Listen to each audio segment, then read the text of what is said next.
Bienvenue sur Cash Cash Podcast, le podcast qui vulgarise l'investissement et en particulier l'investissement immobilier. Le but est de rendre accessible à vous qui m'écoutez le plus d'informations possibles en lien avec ce thème assez vaste qui est l'investissement, qui est d'ailleurs relié à l'entrepreneuriat. Je vais essayer d'inviter le maximum de personnes en lien avec le monde de l'investissement et de l'entrepreneuriat parce que ça peut être plus ou moins compliqué de trouver des informations fiables suivant la personne qui nous les donne. Ici, je m'assure que mes invités ont réellement investi et ont une réelle expérience. Ça vous permettra d'avoir une base sur laquelle partir si vous êtes débutant et ça pourra vous donner des informations complémentaires si vous êtes plus avancé. J'espère aussi que vous pourrez vous identifier à certaines ou à certains de mes invités. C'est pour cette raison que je souhaite qu'elles ou qu'ils partagent leurs différentes expériences ainsi que leur parcours. C'est toujours enrichissant, je trouve. Ce qu'on peut constater, c'est que pour l'instant, les invités que j'ai reçus sont partis d'une feuille blanche pour construire leur patrimoine.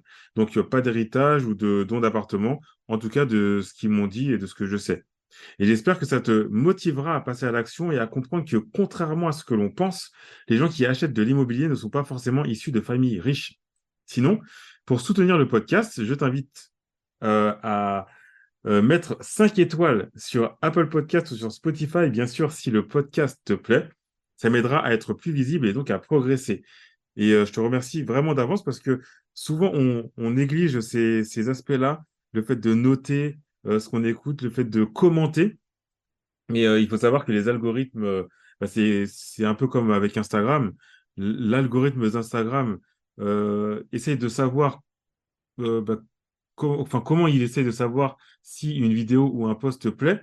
Bah, c'est avec le nombre d'interactions. Si il y a beaucoup de commentaires, beaucoup de j'aime, beaucoup de partages, si si on discute avec les personnes avec notre communauté, pardon, c'est comme ça en fait entre autres, que l'algorithme fait pour savoir si les gens sont intéressés par ce qu'on poste. Et c'est exactement la même chose pour les algorithmes, concernant les algorithmes des plateformes de diffusion tels que Apple Podcasts, Spotify, YouTube, Deezer, etc. Sur Deezer, on ne peut pas noter, mais en fait, on peut mettre le podcast dans les favoris, ce qui fait que quand je vais sortir un épisode, Deezer, l'application va vous envoyer directement la notification comme quoi un nouvel épisode est sorti. Et donc, comme je vous disais, les épisodes, je vais sortir tous les mercredis. Et là, avec le nouveau format, c'est possible que je sorte un autre épisode dans la semaine, mais en tout cas, l'épisode principal sera toujours sorti le mercredi. En tout cas, je vais m'y atteler finalement à sortir un épisode tous les mercredis. Là, pour l'instant, il y a un épisode d'avance, il y a un autre épisode qui va être tourné lundi. Normalement, il y aura un autre épisode qui va être tourné lundi de la semaine d'après. Et après, quand j'aurai plus de temps, je vais essayer d'en faire deux, trois dans la semaine pour pouvoir en avoir d'avance et pouvoir avoir plus de visibilité sur la sortie des podcasts. Donc, depuis le dernier épisode, donc avec Elisama, j'ai décidé, comme je vous dis, de changer de format pour tester ce qui serait le mieux pour le podcast. Donc, si vous écoutez les podcasts depuis le début, vous avez remarqué que les introductions sont relativement longues et je voulais changer ça parce que quand Lionel est passé sur le podcast, je me suis rendu compte finalement, même si je le savais, mais inconsciemment, je ne m'en rendais pas compte, je me suis rendu compte que finalement, on entendait l'interview au bout de 13, 15 ou voire des fois, je crois que l'introduction la plus longue a été de 18 minutes. Et je trouvais que c'était dommage. Et j'ai un peu, et en fait, pour le podcast, je m'inspire de tout ce que j'écoute et ce que je vois, et notamment à la télévision, les émissions qui ont le plus finalement d'audience, qui sont de la meilleure qualité qu'on puisse trouver font des introductions relativement courtes et les introductions sont toujours liées au contenu qu'ils vont développer juste après. Ça veut dire que, par exemple, si, je sais pas, peu importe, c'est The Voice, l'introduction sera courte et parlera directement de The Voice, parlera des chanteurs qui vont passer dans The Voice. Donc, c'est ce qui m'a fait réfléchir finalement. Et idem pour les podcasts que j'écoute, et idem en majorité, hein, Et après, idem pour également pour les émissions de radio que j'écoute aussi, c'est des introductions généralement courtes. Et je me dis, bon, eh ben, en général, quand je fais des introductions relativement longues, qui font plus de 10 minutes, ça peut largement être un épisode à part entière du podcast. Donc, c'est pour ça que je me suis décidé à faire ce format-là. Vous me direz hein, si ça vous va comme ça fera un peu plus de contenu, j'imagine, parce que finalement, en fait, faire l'introduction relativement longue, monter l'introduction avec l'épisode, ça me prendra pas beaucoup plus de temps de prendre cette introduction-là et de la monter seule et puis de la partager un autre jour. Finalement, ça me prendra peut-être 10 minutes de plus, donc c'est pas grand-chose. C'est pour ça que je me suis dit que j'allais peut-être faire ça. Donc, vous me direz hein, ce que vous en pensez. Donc, cette introduction qui est relativement longue normalement, donc va devenir à part entière un épisode. Donc, pour que je puisse mettre le plus possible en valeur l'invité. Bon, je ne sais pas encore si ça m'amènera à faire un épisode avec un invité et un épisode solo par semaine, comme je vous disais. Mais voilà, en tout cas, en tout cas, cette semaine, c'est ce qui va se passer, c'est que voilà, là, on est vendredi 24 février, et cet épisode-là, juste après l'avoir tourné, je vais le poster. Voilà. Donc, vous l'aurez compris, cet épisode est un épisode en solo. Donc, euh, donc je vais parler un peu de comme les intros que je faisais, donc un peu soit l'actualité, mon actualité, notre actualité au niveau investissement, ce qu'on a pu apprendre, parce que ça, pour moi, en fait, il n'y a pas vraiment de sens de dire oui, on a acheté tel bien ou on a acheté telle action. Ça n'a pas de sens. Parce que surtout les actions, de toute façon, je ne vais pas dire quelle action on a acheté, parce que ce serait un conseil en investissement ou assimilé comme un conseil en investissement. Donc, je parle pas vraiment je vais pas vraiment parler de bourse, je pense, dans les détails, dans les épisodes solo, mais je pourrais en parler sommairement, ou voilà, on pourra peut-être voir comment c'est possible d'amener le sujet de la bourse sur ce podcast, en sachant que le sujet principal, c'est l'immobilier. Donc, sur cet épisode, déjà, je vais commencer par parler de l'actualité qui m'a, entre guillemets, marqué. Je vais pas parler de toute l'actualité qui m'a marqué, mais parce que tous les jours, je reçois des notifications concernant l'actualité immobilière.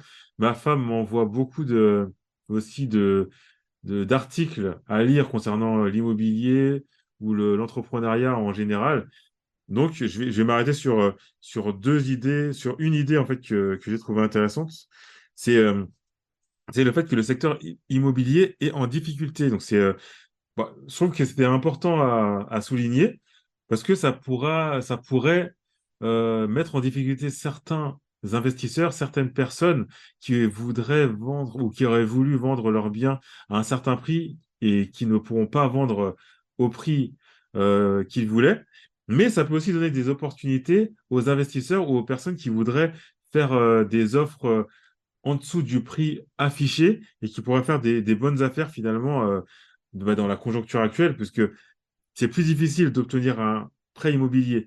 Donc, si c'est plus difficile d'obtenir un prêt immobilier, c'est plus difficile finalement d'acheter. Et si c'est plus difficile d'acheter, c'est plus difficile de vendre. Donc, quand c'est plus difficile de vendre, forcément, le vendeur va finir par baisser son prix. Ça, c'est factuel, c'est ce qui arrive à beaucoup en tous les cas de vendeurs.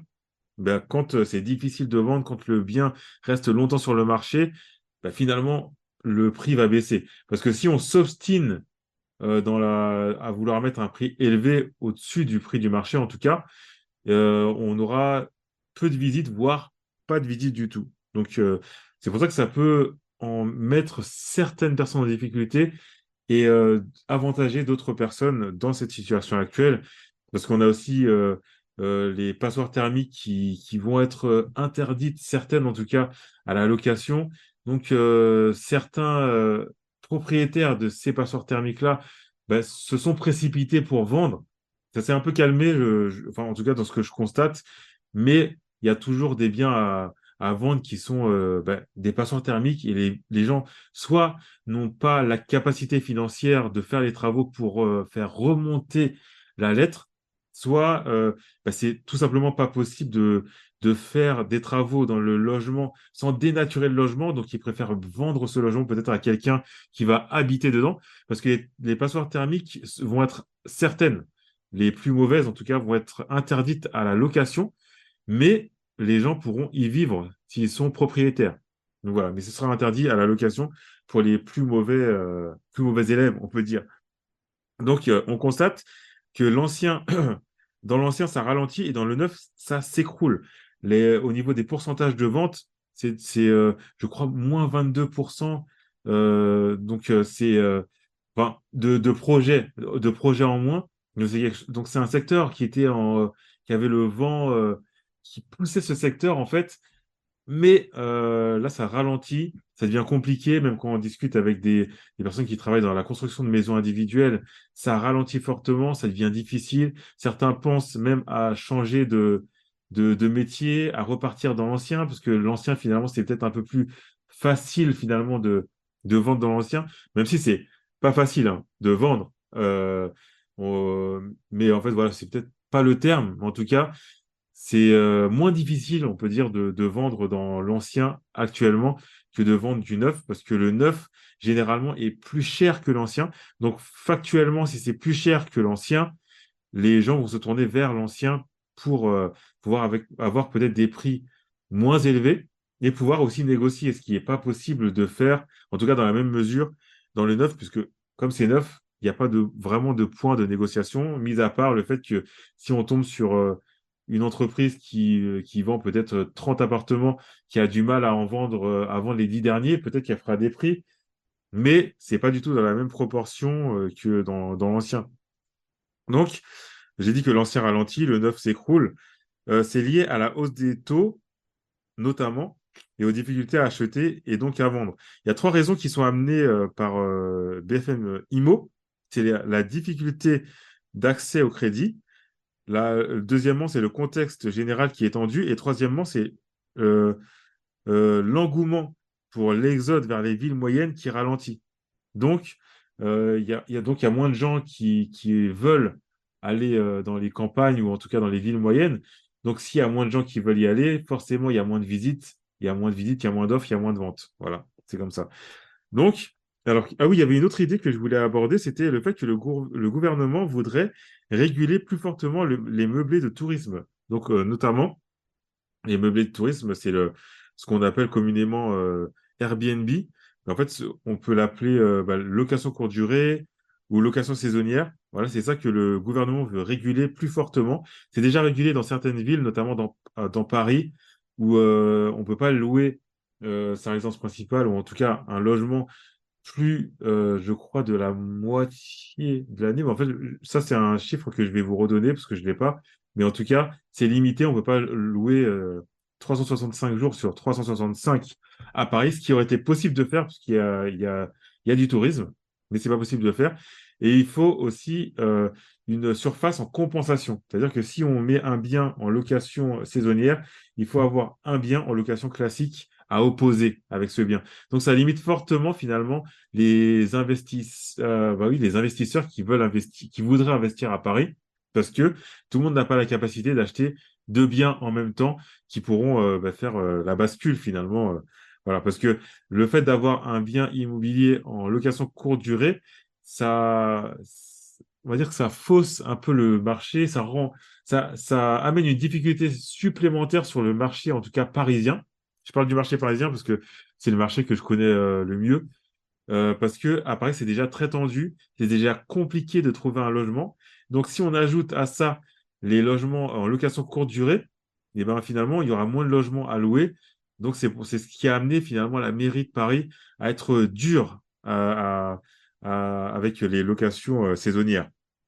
Mais ces difficultés-là, finalement, ces régulations s'étendent à plusieurs autres villes que Paris.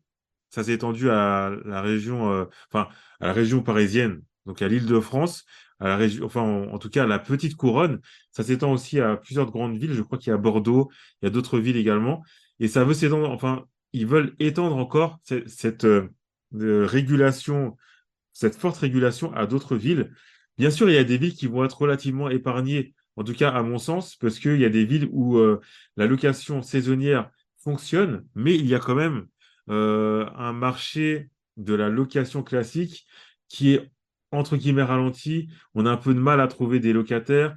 Il y a de la vacance locative. Et dans ces lieux-là, ça m'étonnerait qu'ils régulent parce que finalement, la location saisonnière n'a pas d'impact sur, sur le marché locatif de ce secteur-là. Voilà, c'est pas vrai pour tous les secteurs, bien sûr. En fait, c'est à voir secteur après secteur. Mais en tout cas, si vous voulez faire de la location saisonnière, bien regarder si la ville n'a pas dans ses projets de faire une régulation forte sur le meublé de tourisme. Parce que ça peut fortement ralentir votre investissement et ça peut aussi fortement affecter la rentabilité du bien que vous allez acheter. Finalement, parce que imaginons qu'une ville interdisent, par exemple, à des propriétaires de faire la location courte durée ou la location saisonnière sur par exemple, je sais pas, de 150 jours par an, et que vous avez calculé sur 365 jours, vous vous êtes dit, bah, sur 365, peut-être que je vais louer 250 jours, et vous êtes basé là-dessus pour faire, pardon, votre prévisionnel, ça a fortement impacté finalement votre cash flow et votre investissement. Donc, c'est pour ça que c'est bien de regarder dans la globalité ce que la ville veut faire et aussi ce que le département ou la région veut faire également. Donc, alors, on arrête un peu sur l'immobilier. On va parler un peu de bourse, mais rapidement, parce que là, on est vendredi soir. Donc, je me dis, un bon un moment pour faire un point sur le CAC 40, parce que finalement, ben, la semaine est terminée. Donc, le CAC 40 a démarré la semaine du 20 février à 7361,21 points pour clôturer, donc pour fermer. Clôturer, c'est le terme, entre guillemets, technique que les gens utilisent dans le secteur boursier. Mais on va dire, en gros, c'est quand ils clôturent, ils disent qu'ils clôturent, finalement, bah, c'est que ça ferme vendredi soir et puis ça réouvre lundi. Voilà, donc ça a clôturé à 7361,21 points. Et vendredi, non, pardon, ça s'est ouvert à 7361,21 points et ça s'est terminé, donc vendredi, à 7187,27 points. Donc une légère baisse, mais je voudrais quand même dire que la bourse, c'est, en tout cas, à mon sens, en tout cas, moi, ce que je conseillerais à quelqu'un qui veut investir en bourse et qui se dit, moi, je veux gagner de l'argent rapidement, voilà, gagner de l'argent rapidement en bourse, c'est quelque chose qui est risqué parce qu'on va peut-être aller sur des titres un peu plus volatiles et se dire que quand je dis volatile, c'est des titres qui vont fluctuer, par exemple, qui vont passer de 2 euros à 2,50 € à 1,80 € à 3 euros en très peu de temps. Et ça, voilà, c'est comme si on jouait, voilà, je sais pas, dans un casino. Pour moi, ça s'apparente un peu à ça. Quand on fait ce genre de choses, c'est du trading. Et en sachant que les traders eux-mêmes qui ont fait des études pour être traders ont des résultats mitigés. Donc, c'est pas quelqu'un qui ne connaît pas énormément la bourse qui va pouvoir gagner énormément d'argent en très peu de temps.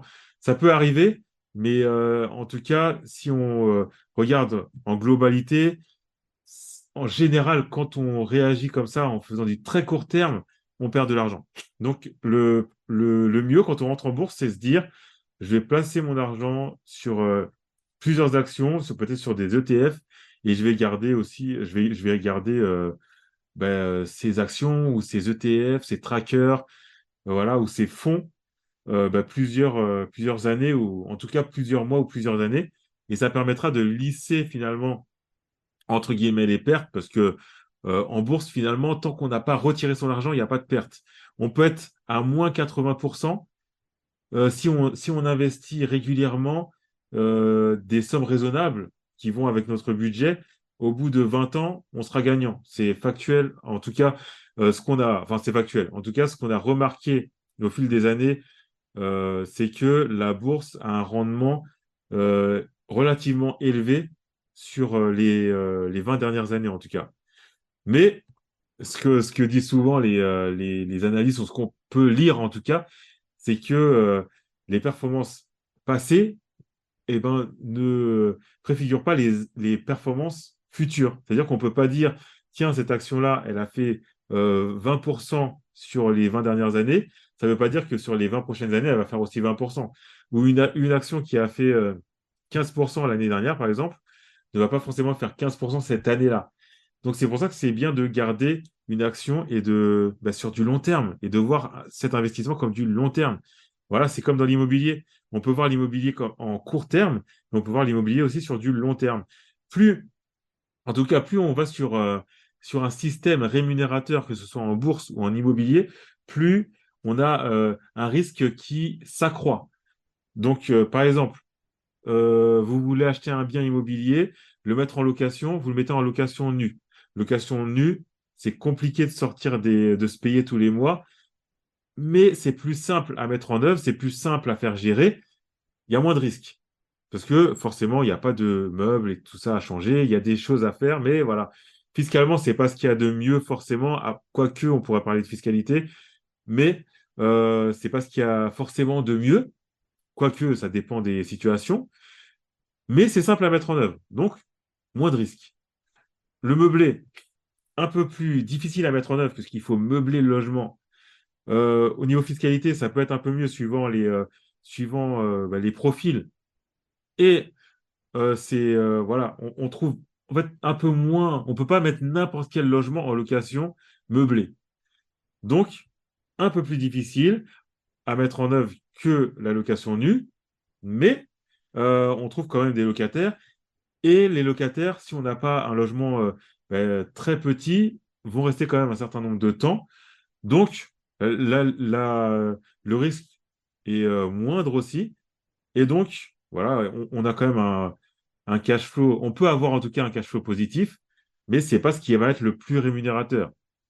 Après, si on reste sur le meublé, mais par contre, on va dans la location saisonnière, c'est beaucoup plus rémunérateur que la location nue ou la location meublée classique, mais il y a beaucoup plus de process à mettre en œuvre, beaucoup plus de choses auxquelles nous devons penser, beaucoup plus de risques au niveau de la somme qu'on va recevoir tous les mois, parce que c'est pas un loyer fixe qu'on va recevoir chaque mois, et ça va être lié au passage qui va être, enfin, le passage enfin, comment je pourrais dire ça? Ouais, ça va être lié finalement à la clientèle que vous allez avoir. Si dans votre logement, vous louez votre logement 100 euros par nuit, vous louez 10 nuitées par mois, ça fait 1 000 euros.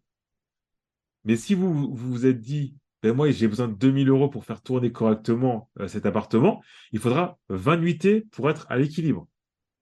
Donc, il y a toujours un risque finalement. En tout cas, il y a plus de risques que sur un logement meublé classique et que sur un logement en location nue. Et après, on a l'achat-revente. Donc là, pour moi, c'est le summum finalement de ce qu'on peut faire en rémunération relativement rapidement, entre guillemets, parce que rapidité pour moi dans l'immobilier, c'est 6 mois, 6 mois. Voilà, on peut faire de l'achat-revente en 6 mois, c'est rapide pour l'immobilier. Quand je dis rapide, je parle pas d'un mois, hein. Mais bon, ça peut, si on fait des travaux, ben, une opération d'achat-revente, ça peut durer un an. Mais une opération d'achat-revente, par exemple, si on fait juste la découpe de terrain, ça peut durer peut-être 3 mois, 4 mois, 5 mois ou 6 mois, ou voire moins. Donc voilà, c'est relativement rapide, très rémunérateur, parce qu'on peut toucher des sommes comme 30 000, 40 000, 50 000, voire plus si on fait des grosses opérations. Ce qui n'est pas le cas dans la location courte durée, parce que si on fait de la location courte durée sur un bien, on pourra peut-être avoir un cash flow de 1 000 euros. Donc, cash flow, c'est bénéfice de 1 000 euros, mais on est loin des 40 000 euros en 6 mois. Donc, plus on va dans un système rémunérateur, plus on se rapproche finalement d'un immobilier tourné vers l'entrepreneuriat, plus c'est risqué. Voilà. Donc, l'immobilier, c'est vraiment quelque chose. En fait, voilà, le risque est toujours lié à la performance. Donc, dans la bourse, si on se dit je veux gagner de l'argent rapidement, je veux faire du trading, forcément, il y aura un risque qui sera accru. Donc, plus on lisse nos investissements dans le temps, eh ben, plus finalement, moins on aura de risques et plus on aura entre guillemets, de chances d'avoir un rendement intéressant et un rendement surtout positif. Alors, qu'est-ce que je voulais vous dire d'autre? Alors, on a finalement signé chez le notaire pour, je crois qu'on en a, j'en avais pas parlé, finalement signé chez le notaire pour l'immeuble. Donc, on a fait la vente, l'achat définitif de l'immeuble. Je vous disais, je crois que j'en avais parlé un petit peu. C'est un immeuble alors, il y a deux appartements relativement grands. À terme, il y aura un appartement de 115 mètres carrés et l'autre de 75 mètres carrés, plus une maison de 35 mètres carrés à réhabiliter entièrement. Il y a un appartement où les travaux seront voilà, peu nombreux, donc pas très cher. C'est relatif, hein. C'est pas très cher. Et les deux autres appartements, le deuxième duplex, donc il faudra créer un escalier, il faudra réhabiliter le rez-de-chaussée pratiquement entièrement. La maison de 35 mètres carrés, faudra en fait tout casser à l'intérieur, donc repartir sur un plateau, donc ça veut dire sur une surface de 35 mètres carrés et redistribuer les pièces. Donc ça, ce sera le chantier qui coûtera le plus cher. Mais l'entrepreneur qui va faire les travaux m'a dit que finalement, pour lui, la maison sera le chantier qui coûtera le plus cher, certes, mais qui sera le plus simple pour lui, en tout cas. Donc voilà. Alors après cette vente, on devait avoir rendez-vous le jour même avec, avec une personne qui devait nous faire les travaux dans ces biens-là et venir avec un artisan. Ça n'a pas été le cas. Et en fait, ils nous ont annoncé que finalement, ils avaient arrêté leur activité parce que c'était arrêter leur activité tout simplement et que parce qu'ils avaient eu des difficultés. Et en tout cas, j'ai trouvé que c'était honnête de leur part de venir nous dire ça. Après, on n'avait pas été, on n'était pas très contents parce que nous, on avait basé finalement l'avancement du chantier sur ce qu'ils nous avaient dit. Mais bon, ça n'a pas été, comme ils ont cessé leur activité, ça n'a pas été le cas. Mais en tout cas, ça nous a appris quelque chose, c'est que dans l'entrepreneuriat, il y a des échecs. Les échecs, c'est quelque chose de normal, c'est un passage pratiquement obligatoire dans l'entrepreneuriat. C'est pas un passage qui est plaisant pour un entrepreneur, mais c'est normal, entre guillemets, pour un entrepreneur d'avoir des difficultés, même de faire, de créer un business, que le business ne fonctionne pas. Mais il faut garder un esprit finalement positif, parce que le fait de garder un esprit positif, ça va pas nous éloigner finalement de l'entrepreneuriat. Mais après, s'éloigner de l'entrepreneuriat et se dire que finalement l'entrepreneuriat, c'est pas fait pour nous, c'est aussi, une façon de penser qui peut nous aider finalement dans le futur. Si on a entrepris et qu'on se dit que finalement on trouve que pour nous, c'est pas l'entrepreneuriat, ça nous va pas parce qu'il faut être rigoureux, parce qu'il faut trouver des clients, parce qu'il y a un stress qui peut être difficilement gérable pour certaines personnes, ça peut être, euh, ça peut être quelque chose de positif finalement qui va nous amener retourner finalement dans le salariat peut-être et se contenter d'être un employé. Et en fait, il n'y a pas de... C'est pas grave finalement. Parce que souvent, on voudrait opposer les entrepreneurs et les employés. Mais chacun a besoin de l'autre.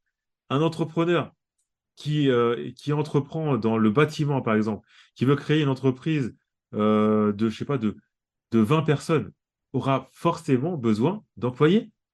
Et les employés ont forcément besoin d'une personne qui a un jour entrepris et qui a besoin d'employés, donc qui les emploie et donc qui leur donne du travail. Donc chacun a besoin de l'autre. Donc quand on chute, finalement, quand une entreprise ne fonctionne pas, ça ne veut pas dire qu'on est nul, ça ne veut pas dire qu'on n'y arrivera jamais, ça veut peut-être dire qu'on n'avait pas les bonnes informations, peut-être qu'on n'a pas fait les bonnes choses, peut-être qu'on n'a pas posé les bonnes questions, et c'est peut-être pour ça que l'entreprise n'a pas fonctionné. Ça ne veut pas dire qu'on est nul. Donc si on a envie de faire de l'entrepreneuriat, finalement, notre travail, d'entreprendre, C'est pas parce qu'on a un échec qu'il faut abandonner. Parce qu'il faut se demander pourquoi on a échoué, pourquoi moi, j'y arrive pas, pourquoi un autre entrepreneur y arrive. Aller poser des questions aux gens qui réussissent et demander en fait ce qui ne va pas et ce qui n'a pas été dans la façon de faire, dans notre façon de faire. Parce que euh, on peut, euh, nous échouer alors que la même personne dans la même ville avec la même situation réussit. C'est que forcément cette personne-là a fait quelque chose que nous, on n'a pas fait. Donc voilà. Donc en fait, l'entrepreneuriat, c'est lié à l'immobilier. L'immobilier est lié à l'entrepreneuriat. On peut faire de l'entrepreneuriat dans l'immobilier. On peut ouvrir une entreprise dans le bâtiment. On peut ouvrir une conciergerie. On peut ouvrir une agence, une entreprise de ménage. On peut faire plein de choses dans l'immobilier. On peut créer une SCI, une société civile immobilière. On est toujours dans l'immobilier. On est un peu dans l'entrepreneuriat. On peut faire de la sous-location professionnelle. En fait, c'est des choses qui sont qui permettent en fait de voir l'immobilier, de voir l'entrepreneuriat finalement d'une façon différente. Donc voilà, c'est ce qui nous a appris, c'est ce que ça, enfin, on a tiré cette leçon finalement de ce qui nous est arrivé après l'achat de cet immeuble. Mais je vous rassure, on a cherché parce que voilà, de toute façon, à la base, ce qui était prévu, c'était qu'on trouve une entreprise nous-mêmes et qu'on après on gère finalement soit qu'on crée une société une conciergerie pour gérer les biens parce que les biens on veut les mettre totalement les trois en tout cas en location saisonnière. Donc soit on voulait créer une entreprise donc tu crées une conciergerie pour gérer ces biens, soit on voulait passer par une conciergerie et on savait qu'on allait devoir gérer les travaux à distance parce que cet immeuble-là n'est pas près de notre domicile. Donc, de toute façon, le fait qu'ils nous aient dit qu'ils arrêtaient, bah, c'était pas grave en soi parce qu'on savait que de toute façon, on devait faire ce travail-là de chercher une entreprise qui devait nous faire les travaux, qui étaient des travaux conséquents et trouver une entreprise qui avait la capacité finalement de faire ces travaux-là. Et donc, on a cherché, on a pris, je crois, un jour un jour, à peu près ouais, une journée pour trouver cette nouvelle entreprise-là, parce que j'avais demandé à d'autres personnes qui n'ont pas pu le faire, parce que ils sont loin de ce chantier-là et c'est compliqué de gérer un chantier quand on est loin, quand on a un entrepreneur et qu'on n'avait pas prévu de faire un chantier à quelques heures de chez nous, c'est compliqué. Donc, on a fait le choix finalement de trouver un entrepreneur dans la ville même dans laquelle on investit. On a cherché, on n'a pas forcément trouvé du premier coup. Je dis on parce qu'il y a ma femme hein, qui est dans le coup aussi, hein, qui cherche également. Je suis tout seul à parler sur ce podcast, sur ce podcast, mais il y a ma femme qui est derrière, pas très loin, qui me donne des idées, qui est là sur les projets immobiliers. Donc c'est vrai que je parle souvent, je dis souvent je parce que je suis tout seul à parler, mais il faut savoir qu'il y a ma femme qui est derrière aussi, hein. Donc, voilà. Donc on a cherché cette entreprise-là. Et après, on s'est dit, mais est-ce qu'on peut pas chercher dans en fait, au début, on a cherché dans nos connaissances, voilà, dans notre réseau, dans notre famille. Et après, on s'est dit, comme ils habitent loin quand même, c'est loin de cet immeuble-là, et qu'en fait, ils peuvent pas le faire. Est-ce qu'on peut pas regarder si on n'a pas dans notre carnet d'adresses finalement, mais pas forcément la famille, carnet d'adresses, soit sur Instagram, soit d'aller vers le notaire qui nous a accompagnés pour la vente. Voilà, pour voir dans les gens qu'on connaît, voilà, qui sont de l'immobilier, s'ils n'ont pas des connaissances sérieuses qui peuvent faire ces travaux-là. Et on s'est dit, tiens, on va appeler la personne qui travaille chez le notaire du vendeur et qui nous a vendu finalement cet immeuble. Donc on l'appelle et on lui demande s'il ne connaît pas quelqu'un de sérieux pour faire des travaux. Et lui, il nous dit, bah oui, il n'y a pas de problème, moi je connais quelqu'un. Voilà, il travaille avec lui depuis plusieurs années, quelqu'un de sérieux, qui a une entreprise, qui a pignon sur rue, etc. Appelez-le de ma part et vous verrez, voilà, il est très sérieux. Et là, franchement, ça n'a pas manqué, on l'a appelé. Ils nous ont répondu tout de suite. Après, on a fait nos recherches quand même. Il faut toujours faire ses recherches sur Internet pour voir si la société existe vraiment. Si elle existe, et si elle existe, depuis quand elle existe. Regardez les avis parce qu'il y a maintenant il y a des avis qui sont facilement consultables sur Google. Regardez les avis. S'il y a des avis négatifs, c'est pas forcément rédhibitoire parce que les avis négatifs vont nous donner des indications sur comment la personne travaille. C'est-à-dire que si quelqu'un met un avis négatif, il dit cette personne, je vais donner un acompte, elle n'est pas venue. Une deuxième personne qui nous dit ça. Bon, cette personne-là, il faudra peut-être pas la contacter. Mais si l'avis négatif, c'est une personne qui dit, parce que c'est ce qu'on avait constaté, je l'ai appelé pour faire un devis, il m'a pas rappelé. Ou je l'ai appelé pour faire un devis, il est venu, il n'a pas fait le devis. En fait, c'est pas forcément rédhibitoire, ça, faudra réfléchir si ça vous gêne ou pas. Mais je préfère quelqu'un qui vient pas, qui me rappelle pas du tout, plutôt que quelqu'un qui vient, qui me dit, ouais, il n'y a pas de problème, on vient tel jour, tel jour, tel jour, qui prend la compte, qui vient pas. Donc, en tout cas, il faut toujours faire enfin, voilà, ces investigations, faire le détective pour savoir si l'entreprise est viable. Parce que sur société.com, on peut voir si l'entreprise est viable, si depuis combien de temps l'entreprise est là. Voilà, et sur Internet, on peut voir si l'entreprise est sérieuse. Après, quand la personne donne un rendez-vous, si la personne honore son rendez-vous, si la personne pose des questions, regarde-le bien en profondeur, prend des notes, prend peut-être des photos, dit je vais revenir, j'ai besoin de revenir parce que je ne peux pas tout voir du premier coup. Ça, c'est quand même une indication qui montre quand même que la personne est sérieuse ou que l'entreprise est sérieuse. Bien sûr, ne jamais faire une confiance aveugle aux entrepreneurs, ça c'est clair, mais en tout cas, faire une distinction finalement entre les gens qui sont réellement pas sérieux, en tout cas de prime abord, et les gens qu'on peut qualifier en tout cas de sérieux. Voilà, ça c'est les choses que je voulais vous dire. Après, je pourrais parler de plein d'autres choses, mais je ne vais pas non plus faire un épisode trop long tout seul, parce que déjà, je ne sais pas depuis quand je suis en train d'enregistrer, mais en tout cas, ça fait un petit moment. Mais voilà. Donc, je parlerai peut-être un peu plus en profondeur des travaux qu'on a à faire sur l'immeuble et sur la petite maison. Je parlerai peut-être aussi plus en profondeur de l'immeuble en soi, de l'achat peut-être même d'un immeuble, de ce qu'il faut regarder, de la toiture, par exemple, de la façade, des choses à regarder, ouais, dans des choses à regarder quand on va acheter un immeuble.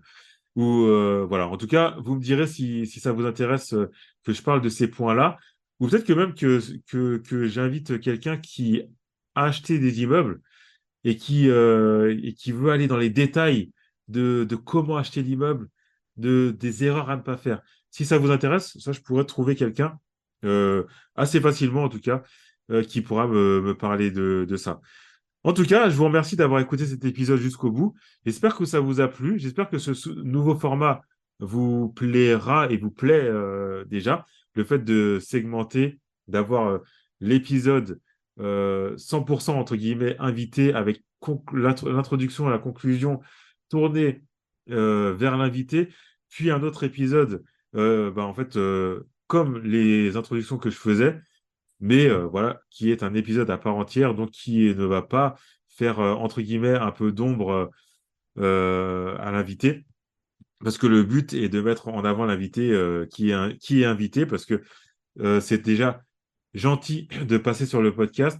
Donc moi, je veux faire le maximum pour que les invités soient mis en valeur. C'est pour ça que sur Instagram, si vous me suivez sur Instagram, je fais 3 réels par semaine concernant les épisodes parce que je veux qu'un maximum de lumière soit mise sur les invités.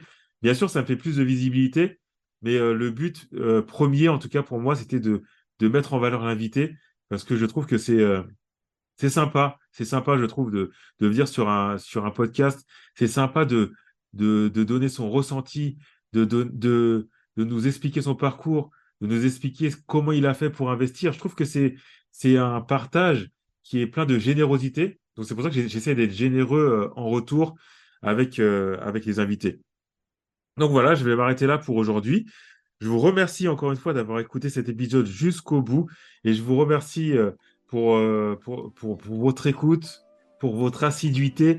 Je vous demanderai aussi, parce que je sais que je le répète, mais ça m'aide à être plus visible, je vous demanderai de mettre un avis sur Apple Podcast ou sur Spotify. Ça m'aidera vraiment beaucoup. Et ça vous prend peut-être 2-3 minutes si vous ne savez pas où c'est. Et si vous savez où c'est, ça prend 30 secondes de mettre 5 étoiles sur Spotify ou sur Apple Podcast. Donc je vous remercie d'avance et on se quitte comme d'habitude en musique. Et je vous retrouve pour un prochain épisode mercredi.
Dama.